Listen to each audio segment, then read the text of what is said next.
Говорителят на президента Жельо Желев, Валентин Стоянов, е бил проучван дълго време преди да бъде регистриран като секретен сътрудник през 1979 година с псевдоним Андреев.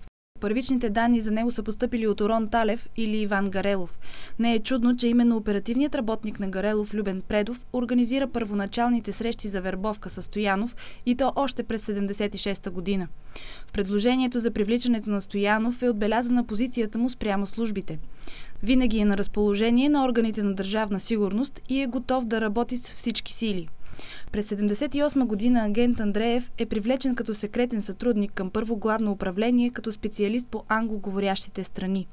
След решението на Държавна сигурност да се създаде резидентурна група в БНТ под ръководството на Иван Гарелов, общият им оперативен работник майор Предов пише, цитирам: „Направих му внушение, че интересна се очертава новата седмична програма Панорама под ръководството на Талев и би било полезно да се ориентира там да работи“. Така и става. Агент Андреев продължава работата си в телевизията като международен редактор. Повече за създаването на агентурно звено в медията не се споменава в досието му до юли 1982 година, когато Предов предлага агент Андреев да бъде свален от отчет. Причината – резидентурна група в БНТ не се е създала, тъй като Панорама не се е обособила в самостоятелна редакция, както се е предвиждало в плана на Първо главно управление. Агент Андреев е станал неизползваем за държавна сигурност, затова и е отстранен от отчет през юли 1982 година. Интересно обаче е развитието на Валентин Стоянов в службите от тук нататък. След 6 годишна пауза през 1988 година той отново е вербуван, този път към 6-то управление на държавна сигурност.